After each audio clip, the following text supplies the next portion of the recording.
BPSC PT का परिणाम नहीं आने के बाद परीक्षार्थी मेंस की नहीं बल्कि तैयारी को फिर शून्य से शुरू करता है। लेकिन सियासत में परीक्षा में पास हों या फेल, पीछे जाने के बजाय परीक्षार्थी आगे ही बढ़ता जाता है। पीके के अनशन को सरकार या बीपीएससी ने नोटिस नहीं किया तो कोर्ट में जाने के साथ ही अनशन तोड़ा गया। लेकिन सियासी रूप से सक्रिय बने रहे और जनसंपर्क भी चलता रहे तो शुरू कर दिया गया सत्याग्रह। यानी बिहार में सियासी विकल्प बने रहने की कवायद अब भी जारी है। पहले पदयात्रा कर चुके प्रशांत किशोर अब लोगों को अपने पास बुला रहे हैं। क्या लोग इनके पास पहुंचेंगे, ये बड़ा सवाल है। साथ ही सवाल ये भी है कि क्या प्रशांत किशोर बन सकेंगे बिहार के लोगों के लिए विकल्प। सवाल का जवाब देने के लिए हमारे साथ कुछ मेहमान जुड़े हुए हैं, उनसे हम आपका परिचय करा दें। जनसुराज की ओर से पक्ष रखने के लिए अमित पासवान जी हैं, आरजेडी की ओर से पक्ष रखने के लिए प्रमोद सिन्हा जी हैं। आप दोनों का बहुत बहुत स्वागत है। पहले तो अमित जी, आपसे ये जो कोशिश हो रही है कि सक्रियता बनी रहे, विकल्प 2025 के लिए बिहार की जनता के सामने मौजूद रहे, क्या ये सब वही है या वाकई बीपीएससी अभ्यर्थियों की भी चिंता है, बिहार के समस्याओं के समाधान को लेकर ईमानदार पहल हो रही है? देखिए, सबसे पहले तो दीपक जी, हमारे दर्शक जो जुटे हुए हैं, मैं उन्हें धन्यवाद देना चाहूँगा और आपका मीडिया चैनल को भी। और सबसे बड़ी बात ये रही कि आज का दिन जो हमारे लाखों लाख छात्रों का जो भविष्य का सवाल है, उसको लेकर पटना हाई कोर्ट में जो सुनवाई हुई, पटना हाई कोर्ट के वरीय अधिवक्ता आदरणीय वायवी गिरी साहब के द्वारा पूरी बहुत अच्छी तरीके से दलील दी गई। और जो भी जजमेंट है, कई तरह के जजमेंट उन्होंने अपने शब्दों से रखा और न्यायालय के समक्ष रखने का काम किया। सरकार की ओर से भी दलीलें दी गई, लेकिन वायवी गिरी साहब के द्वारा जो दिया गया, कई तरह की जो विसंगतियां थी जी, वो सारे विसंगतियों पर बिंदुवार चर्चा हुई और कोर्ट ने ये माना। मैं स्वागत करना चाहूँगा माननीय न्यायाधीश और हाई कोर्ट को कि उन्होंने इसे गंभीरता से लेते हुए और सरकार को 30 जनवरी तक मौका दिया हल्फनामा दायर करने का और 31 तारीख को इस पर पुनः सुनवाई होगी। मुझे आशा और विश्वास है कि छात्रों के हित में कुछ न कुछ बहुत ही अच्छी पहल होगी।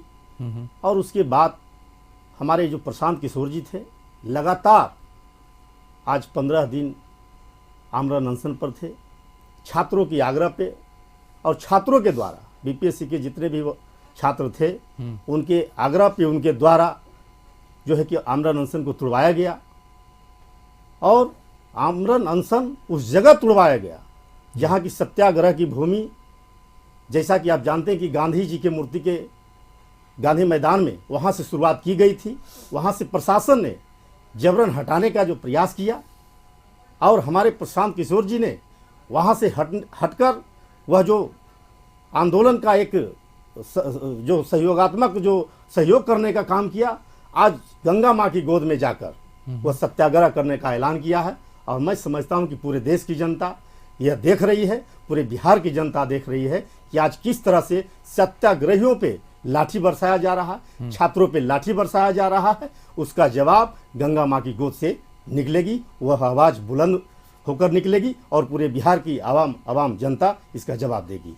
चलिए, हम प्रमोद जी से भी जान लेते हैं कितना प्रभावशाली इस पूरे अभियान को मान रहे हैं, क्योंकि एक विकल्प प्रस्तुत किया जा रहा है और विकल्प महागठबंधन या एनडीए दोनों के विकल्प के तौर पर प्रशांत किशोर ने अपनी जनसुराज पार्टी को रखा है।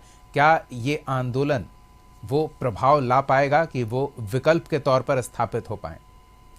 देखिए दीपक जी, इस जो 70वीं बीपीएससी परीक्षा थी जो 13 दिसंबर को आयोजित हुआ था, और 13 दिसंबर को ही जिस प्रकार से पटना के एक सेंटर पर जो विसंगतियां पाई गई थी, और जब छात्र अब सवाल को लेकर के जब मांग कर रहे थे, तो आपने देखा था कि पटना के डीएम ने किस प्रकार से अभ्यर्थी पर हाथ छोड़ने का काम किया था।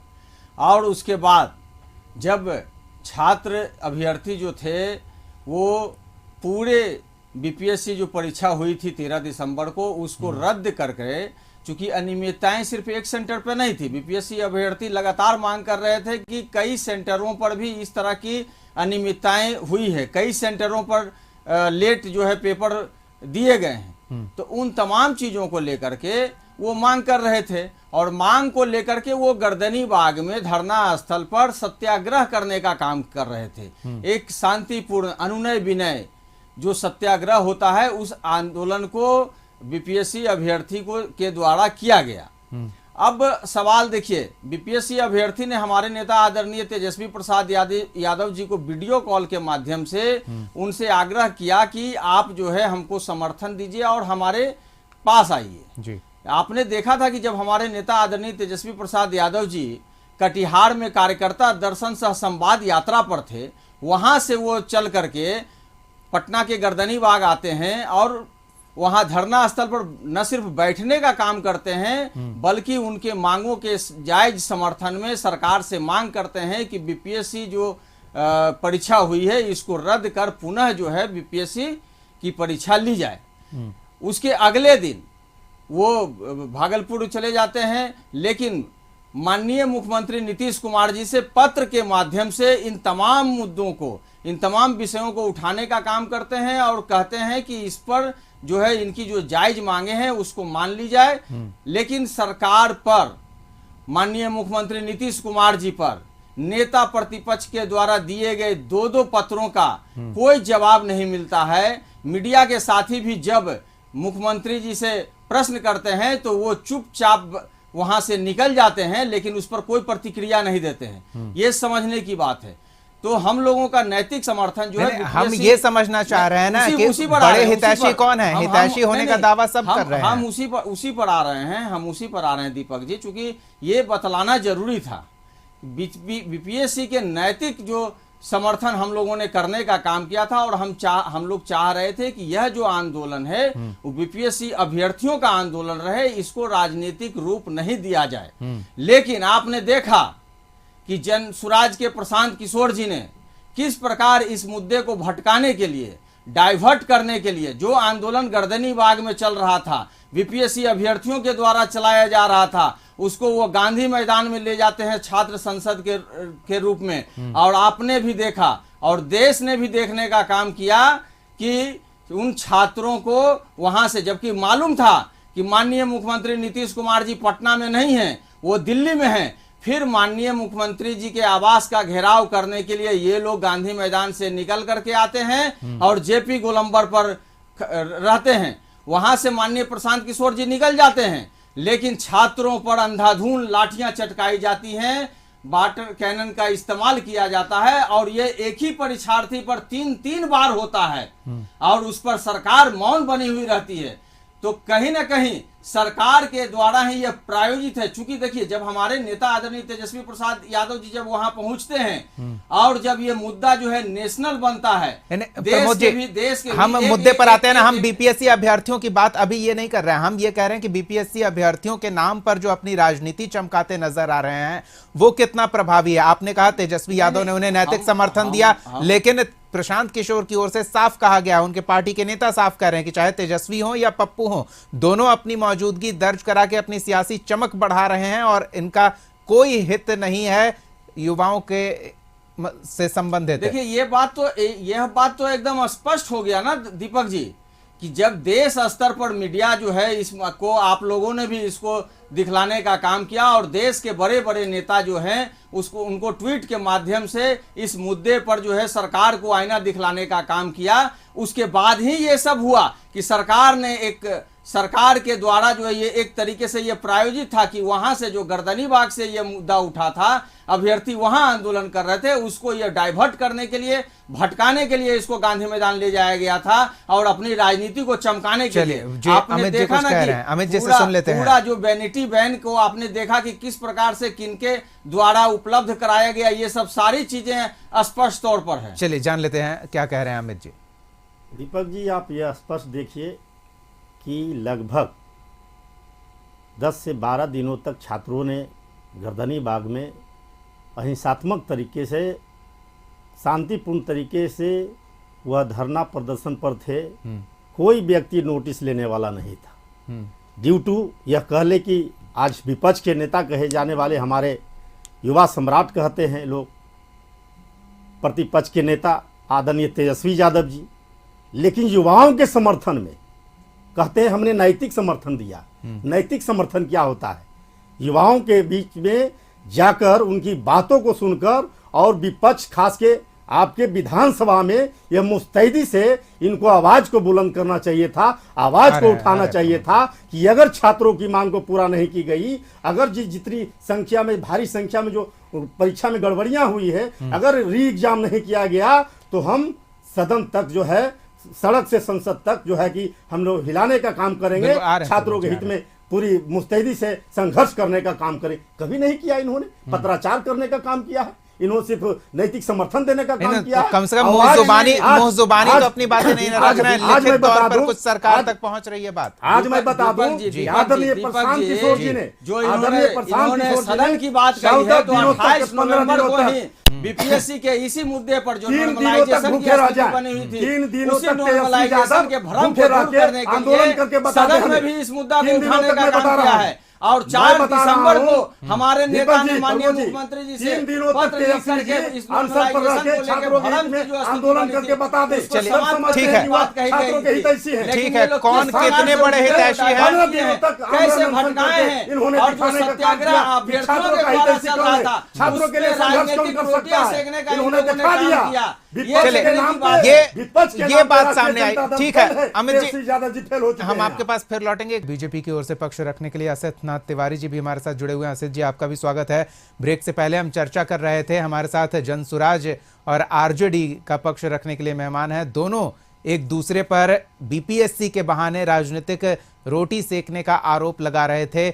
हम ये जानने का प्रयास कर रहे हैं कि क्या प्रशांत किशोर बिहार की राजनीति में अपने नवगठित पार्टी जनसुराज के द्वारा एक विकल्प प्रस्तुत कर रहे हैं, और ये जनता के नजर पे बने रहने के लिए अनशन को नोटिस न किए जाने के बाद सत्याग्रह का स्वरूप ले चुके हैं अपने आंदोलन को, और एक्टिव रहना चाह रहे हैं। देखिए, प्रशांत किशोर जी ने पहले 2 वर्षों तक पदयात्रा की जी। पदयात्रा के बाद उन्होंने पार्टी का गठन किया, और पार्टी के गठन के बाद वो बाई इलेक्शन में चुनावी मैदान में उतरे भी। तो कोई अधिकार है। 4 सीटों पर जो उपचुनाव हुए उनमें उनकी पार्टी बुरी तरह से हारी। 3 पर तो उनके उम्मीदवारों की जमानत जब्त हो गई।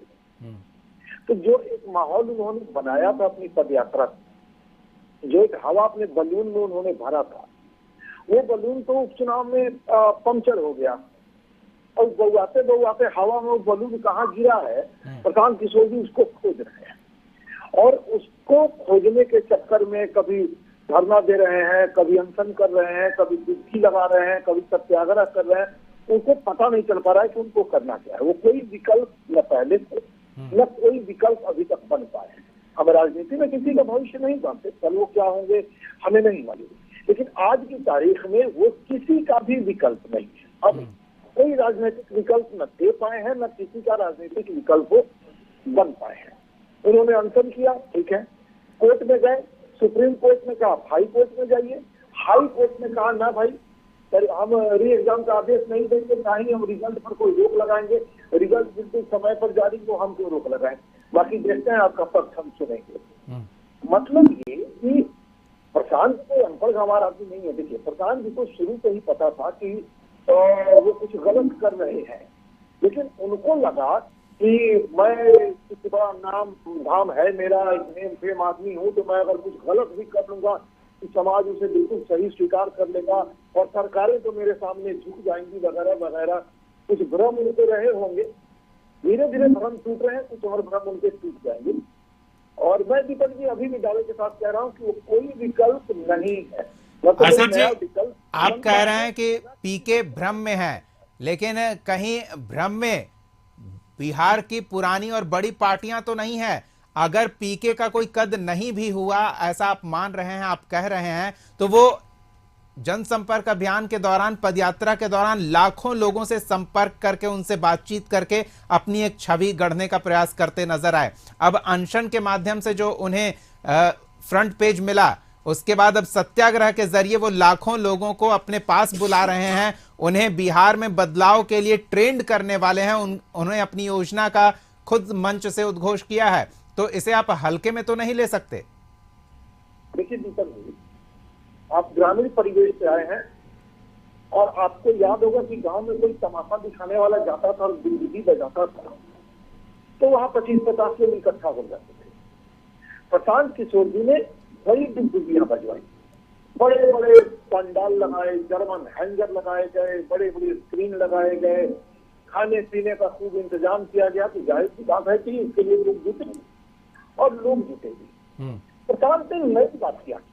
महत्वपूर्ण ये है कि अगर हम आपके साथ जुड़े, जैसे आप इस प्रोफेशन में अगर किसी नई टीम के साथ, किसी नए ऑर्गेनाइजेशन के साथ जुड़ने जाते हैं तो कुछ नयापन के साथ जाते हैं, कुछ नयापन। हम जिस संस्थान में है अगर उसी कंडीशन को तो दूसरा में बुला ले तो क्यों जाए भैया, यहाँ भी वही तनख्वाह पा रहे हैं, वही पोजीशन में, वही काम कर रहे हैं, क्यों जाएंगे आपके यहाँ?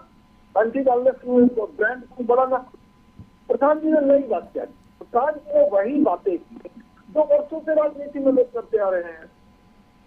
कुछ नया आपके पास नहीं था करने को, कुछ नया नहीं था आपके पास करने को। वर्षों से जो लोग सुन रहे हैं, जो देख रहे हैं, प्रशांत जी ने वही बात की। मैं आपको खंड के माध्यम से इसको जरा डिफाइन करने की कोशिश करूंगा। आने वाले हैं शिकारी मेरे गांव में, जनता है चिंता की मारी मेरे गांव में। आम आदमी ने इनको सुना तो और चिंतित हो गई, यार ये तो शिकारी लग रहा है, ये आ रहा है, ये जाल बिछा रहा है, ये जाल बिछाएगा तो हमें फांसेगा। इनकी पदयात्रा। असित जी, आप अभी कह रहे हैं कि प्रशांत किशोर कुछ नया नहीं कर रहे हैं और अब आप कह रहे हैं कि प्रशांत किशोर जाल बिछाने का प्रयास कर रहे हैं, ऐसे जनता के बीच एक इमेज प्रस्तुत हो रहा है। तो पुरानी पार्टियां भी वही कर रही थी जो प्रशांत किशोर कर रहे हैं, तो बात तो एक ही हो गई। नहीं, पुरानी पार्टियां अगर वही कर रही होती तो वो इतने दिनों तक नहीं टिकी होती। एक ड्यूरेबिलिटी आपकी तब है जब आप में क्रेडिबिलिटी होती है। चलिए, क्रेडिबिलिटी पर यहाँ सवाल उठ रहा है। हम प्रमोद जी से भी एक बार जान लेते हैं कि प्रमोद जी, क्या तेजस्वी यादव अपने लिए अब तक जो चुनौती मान रहे थे कि एनडीए ही एक चुनौती है, सामने एक और चुनौती वाला चेहरा आकर खड़ा हो गया, तो थोड़ी दूरी बनानी आवश्यक है और कितनी बड़ी चुनौती देख रहे हैं उन्हें, कहीं हल्के में तो लेना बड़ी भूल ना हो जाए। देखिए दीपक जी, हमारे नेता आदरणीय तेजस्वी प्रसाद यादव जी ने कई बार यह कहने का काम किया है, ये जो जन स्वराज पार्टी है ये भारतीय जनता पार्टी की बी टीम है।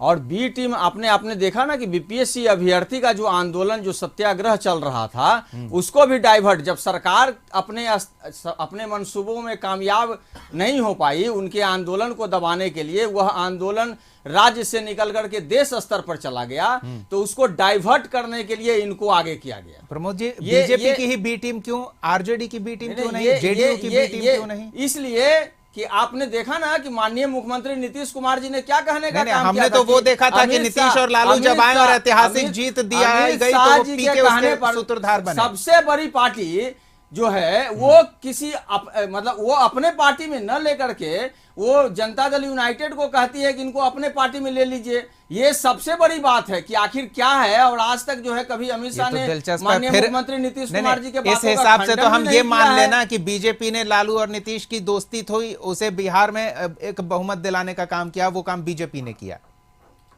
नहीं, दीपक जी, हम लोग तो, हमारे नेता आदरणीय तेजस्वी प्रसाद यादव जी तो लगातार जन सरोकार की बात करते हैं।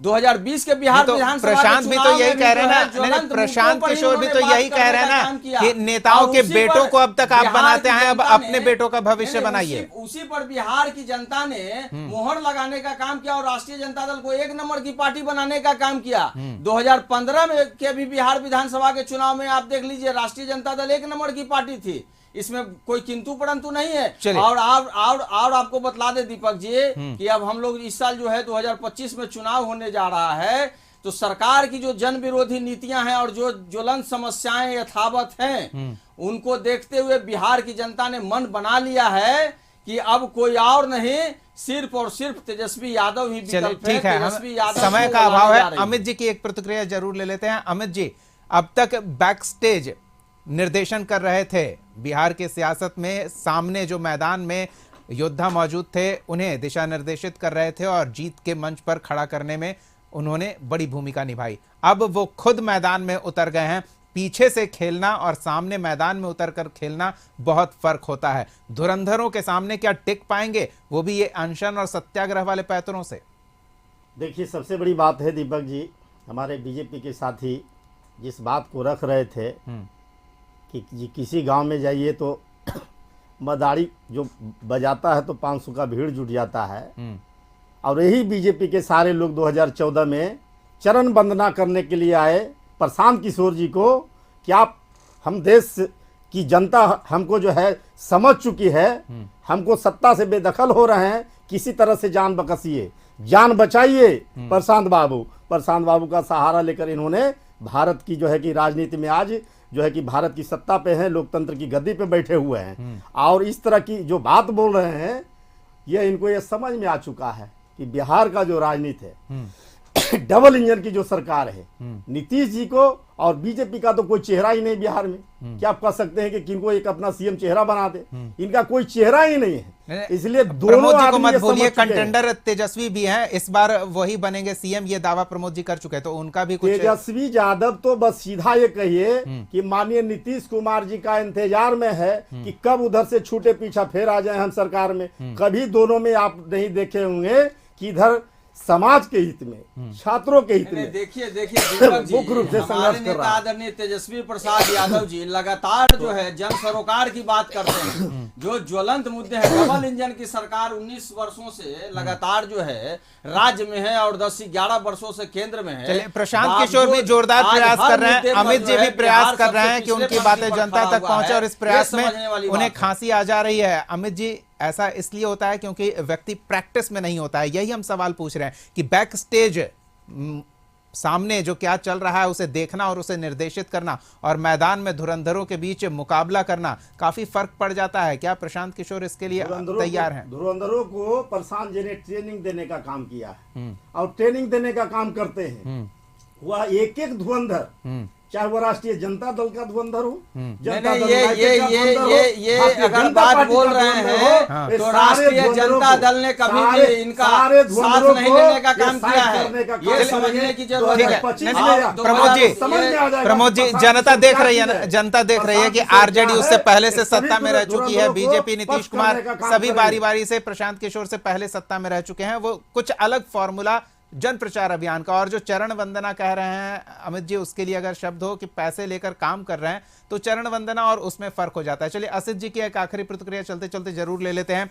असित जी, सुना आपने प्रशांत किशोर किस तेवर और तैयारी के साथ 25 के चुनाव में अपनी मौजूदगी दर्ज कराएंगे? क्या अभी भी आप यही कहेंगे कोई फर्क नहीं पड़ता है? और अगर ऐसा कह रहे हैं तो क्या आंख खोल कर कह रहे हैं या बंद आंखों से कह रहे हैं?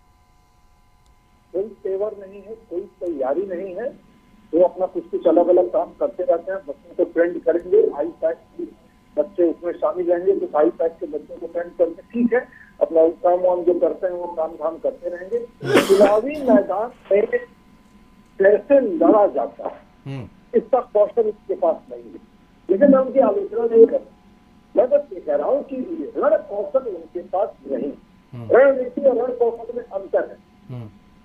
रणनीति आप बना सकते हैं, भाई तुम यहाँ खड़े हो जाना, तुम वहाँ खड़े हो, लेकिन जब सामने से तलवार चलने लगती है, तीर भाले चलने रहते हैं, तो उनका सामना करते हुए आपको कैसे हमला करना होता है, ये मैदान में खड़ा सिपाही जानता है। असित जी, आपके बताने की आवश्यकता नहीं है, ये शायद पीके अच्छी तरह से समझ रहे हैं। वो भी पार्टी में कोई सी भूमिका में नहीं है, पार्टी में लोगों को वो जोड़ रहे हैं और उन्हें मैदान में रखेंगे। मतलब उन्हें पता है कि मैं डायरेक्शन अच्छा करता हूं, अच्छी फिल्म बना सकता हूं, अच्छी पटकथा तैयार कर सकता हूं। आप इनसे पूछिए कि बंगाल का जब चुनाव हो रहा था, इन्होंने कहा था कि ममता बनर्जी को सत्ता से बेदखल कर देंगे। प्रशांत जी ने कहा था कि 100 सीटों के अंदर में हम बीजेपी को ला देंगे, 77 सीट पर इन्होंने अटकने का। आशीष जी, संक्षेप में समय का अभाव है, वो प्रशांत किशोर जी सुन लेते हैं, आशीष जी का जवाब सुन लेते हैं।